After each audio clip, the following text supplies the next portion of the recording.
আজকে আমি শেয়ার করছি 24শে জানুয়ারির ব্রাইডদের গল্প। তো সকাল সকাল আমি চলে গিয়েছি স্টুডিওতে, কারণ ব্রাইডের বুকিং ছিল স্টুডিওতেই।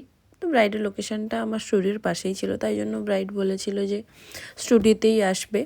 তো দেখো ব্রাইড চলে এসছে এবং মেকআপটাও আমি কমপ্লিট করে দিয়েছি। দেখো কতটা ন্যাচারাল রেখেছে মেকআপটা। তারপরে ব্রাইডের একটা ডিমান্ড ছিল হেয়ার স্টাইলটা ওপেন হেয়ার থাকবে। ও কিছু হেয়ারের অ্যাক্সেসরিজ নিয়ে এসেছিলো, যেটা ওর দিদি নিজে তৈরি করে দিয়েছিল। এই যে দেখো, তো হেয়ার স্টাইল করার পরে যে অ্যাক্সেসরিজগুলো লাগিয়েছিলাম তোমাদেরকে দেখাচ্ছি। দেখো কত সুন্দর লাগছে। তো তোমাদের এই হলদি লুকটা কেমন লাগছে অবশ্যই কমেন্টে জানিও।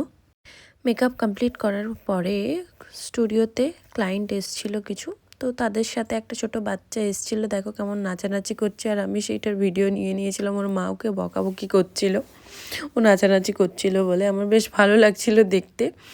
তারপরে সেম ব্রাইড চলে এসেছিলো ওর ব্রাইডাল মেকওভারের জন্য। মেকআপ প্রায় কমপ্লিট হয়ে গেছিলো। তারপরে এই যে এত জুয়েলারি, দেখো ব্রাইডের ডিমান্ড ছিল এরকম একটা হেয়ার স্টাইল ওর চাই, ওই যে হয় পুরোনো দিনের।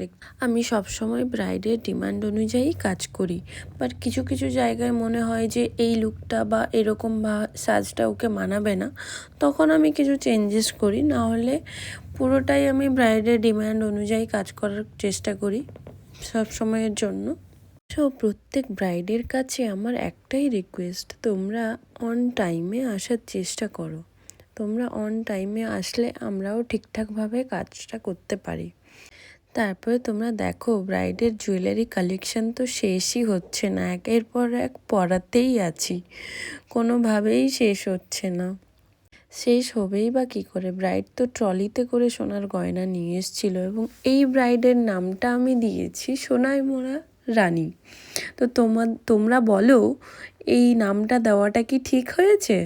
তোমরা যারা যারা তোমাদের স্পেশাল দিনগুলোকে আরও স্পেশাল করে তুলতে চাও, তাহলে আমাদের সাথে অবশ্যই যোগাযোগ করতে হবে এরকম সুন্দর সুন্দর লুক পাওয়ার জন্য।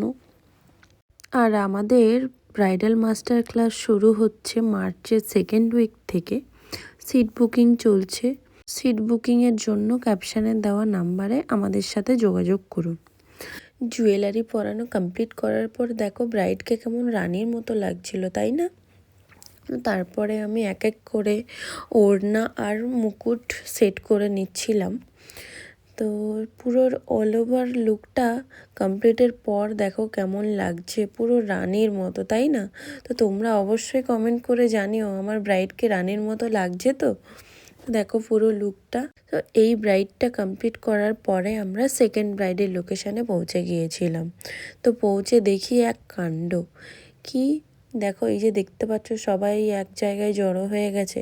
কারণটা হচ্ছে লাস্ট মোমেন্টে ব্রাইডের ব্লাউজটা লুজ হয়ে গেছিলো। তো এই সব ঝামেলার পরে আমাদের সাজাতে অনেকটাই লেট হয়ে গেছিলো। তো সেরকমভাবে কোনো ভিডিও নেওয়া হয়নি, শুধু জাস্ট ফটোগুলো নিয়েছিলাম, ওগুলোই পোস্ট করছি। তো তারপরে যে দেখো খাওয়া দাওয়ায় বসে গেছি। এত বড় বড় চিংড়ি মাছ দিয়ে গেছিলো, মাটন দিয়ে গেছিলো।